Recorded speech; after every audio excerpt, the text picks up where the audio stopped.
Welcome back to the Juniper Veil. Today we are doing a new moon in Taurus spread. So the new moon this week, I can't remember the exact day, but I believe it's this week, will be in Taurus.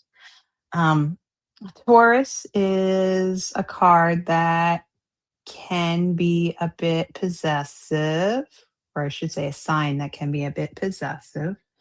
Sometimes they want people to keep people in line, make sure that who they love is not doing something they're not supposed to, but this could be caused by just anxiety, um, fear of something happening, because they're not big on verbal confrontation. So, you know, so basically the new moon in Taurus wants us to remember that it wants us to think about what emotions do we need to release. If we have any grudges, what do we need to let go of? Where have you been too possessive or controlling? And how can you be more accepting? So for this spread, and I'm using the labyrinthos.co website with their new moon spreads and their full moon spreads. I really like their spreads. So I just want to, try them out and show them off in case anybody else wants to use them. And I always list their website in the description. For the this new moon in Taurus spread, we take out the Hierophant card to represent Taurus. I'm using the Liberation Tarot. So the Hierophant is the number 5 in the major arcana, and in the Liberation Tarot, that card is the ancestors. So that talks about tradition, comfort. So similar to the Hierophant, we have a octopus here, see-through octopus, black and white. He's on the ocean floor. You can see the ocean and on the bottom and then more on the top. So that's pretty cool. So that is the card of the ancestors.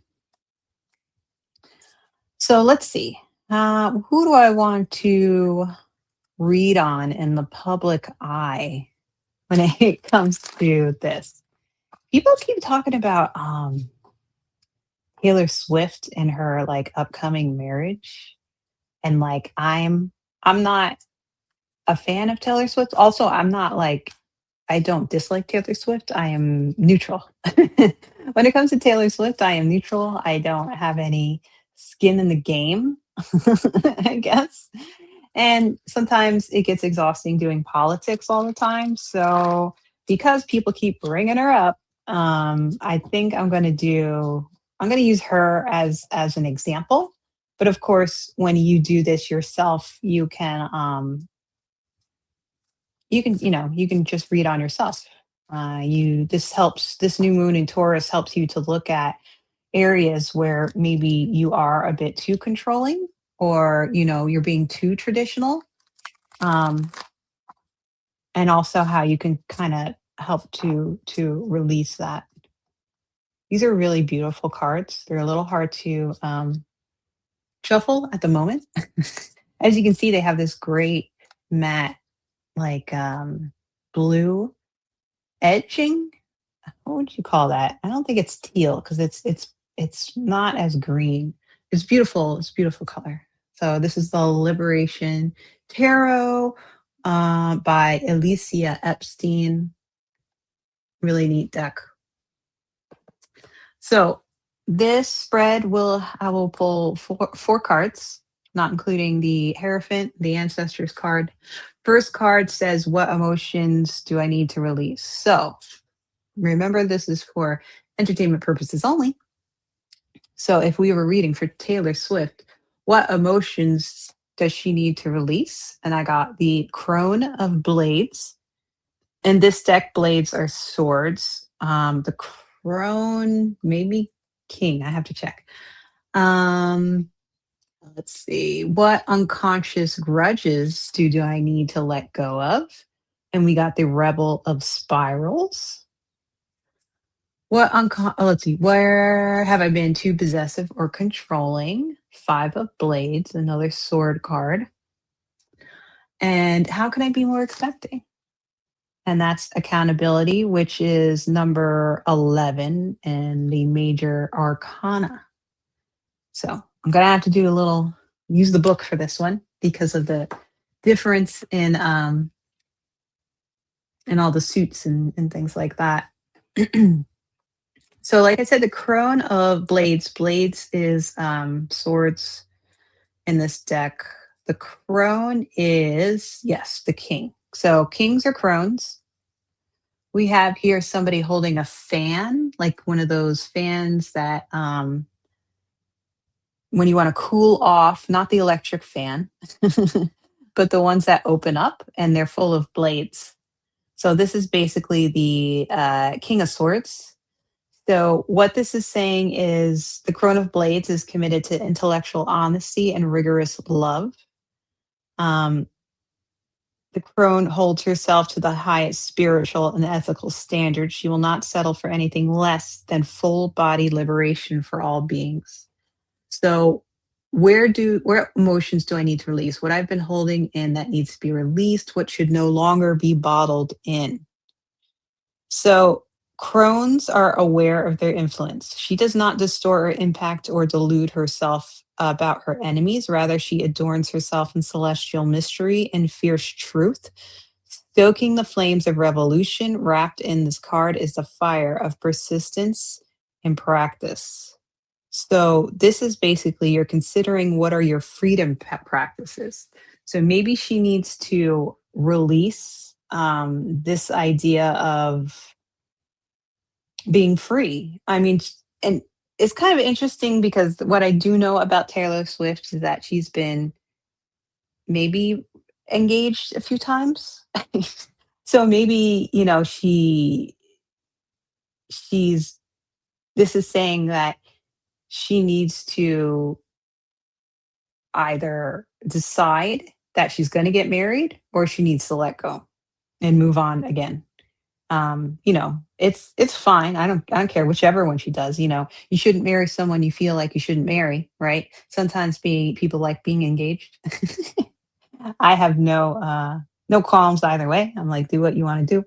So this may be saying that, you know, she needs to really think about right now, is this what she wants? Or does she need to move on? You know, does she want to give up that freedom of single life? Or does she need to make that choice of marriage? The next card, what unconscious grudges do I need to let go of? And that's the Rebel of Spirals.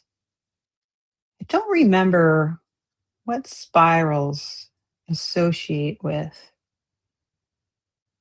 Let's see. Spirals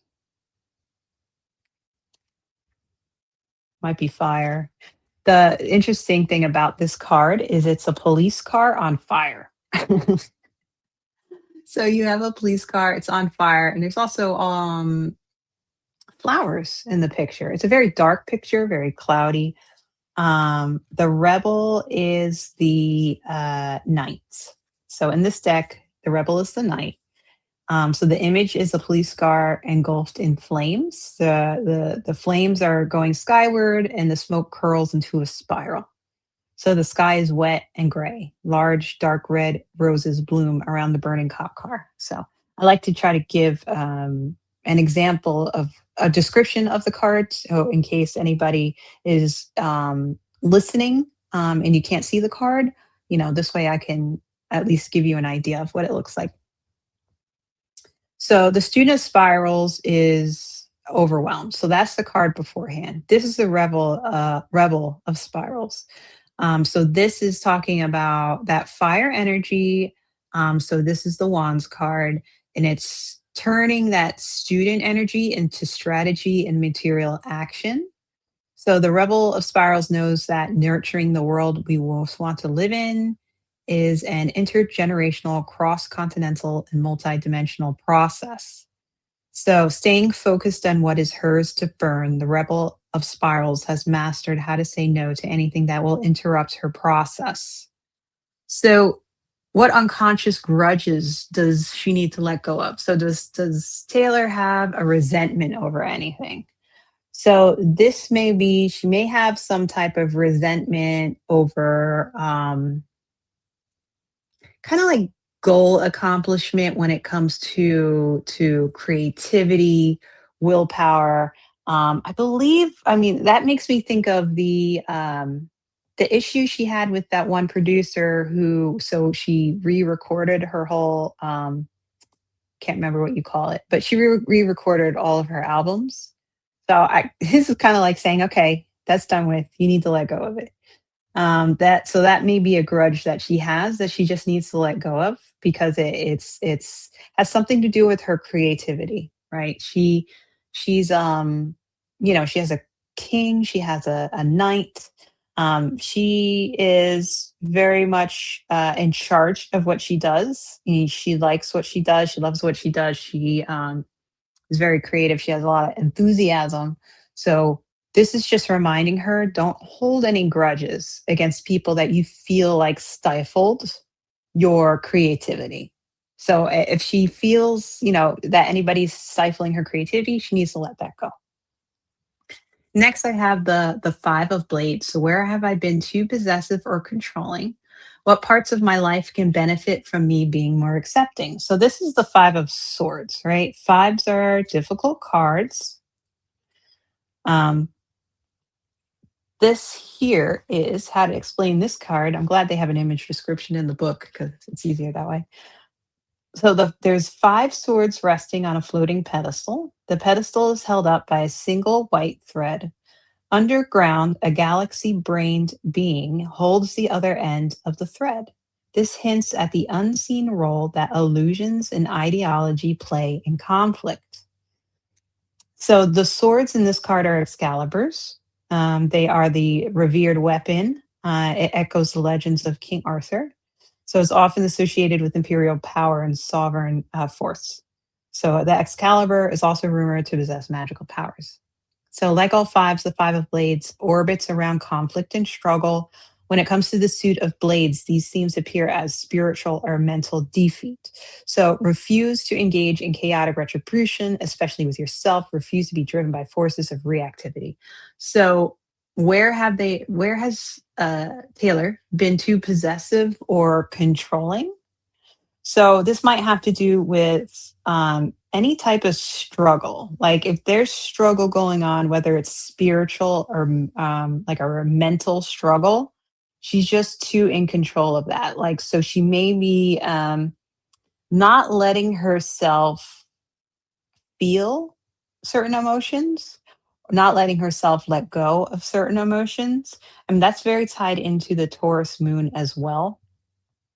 Don't be possessive, don't feel like you have to be in charge of everything, right? You kind of have to let go, let love, and trust other people. So if she may be, in the sense, maybe her behaviors are right now are being too influenced by logic or fear. She needs to let that go, right? She needs to, like I said, let love. And then for how can I be more accepting? I got the accountability card, which is the 11 in the deck. 11 is a good number. And then I always forget what is 11 in major arcana? Justice. So how can I be more accepting? She basically got the justice card. This description is a circle of fat, naked, transparent bodies commune around concentric circles of light. They're kind of shiny. They look like they're made of ceramics. The bodies look like they're made from ceramics. They're very shiny. So, to be accountable is to inhabit our relationships with land, with spirit, with ourselves, and one another. As poet Natalie Diaz asks, do you think the water will forget what we have done and what we continue to do?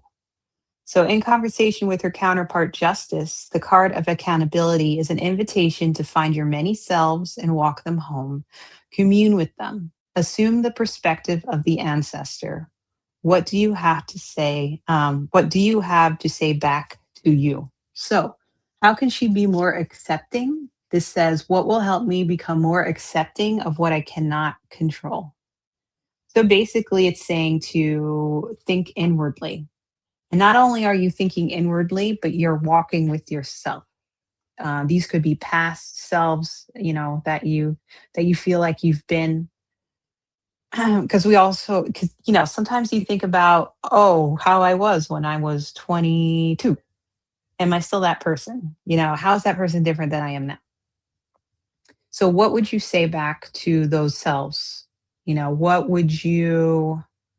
advice would you give them? What would you tell them not to do? What would you tell them to do? Things like that. So, I think to be more accepting about she cannot control, she really needs to think back about decisions she's made in the past and how she feels about those decisions now. So that's what I got for the new moon in Taurus. So, of course, again, you can use this on yourself, help yourself work through some things that you feel you may need to.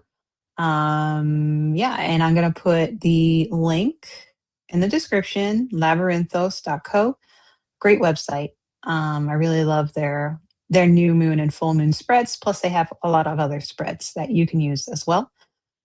Yes. So thank you for watching. Please like, subscribe, share. I appreciate it. Please leave any comments. I do appreciate that too. It's a lot of fun to get comments from people. So it's nice. I also have an Instagram page that you can follow. I believe I have that on my YouTube page. I could put it in the description. And yes. So thank you again. Have a good new moon in Taurus. And I hope the spread helps you to kind of work things out if you feel like you need to. Again, for entertainment purposes only. Have a great day.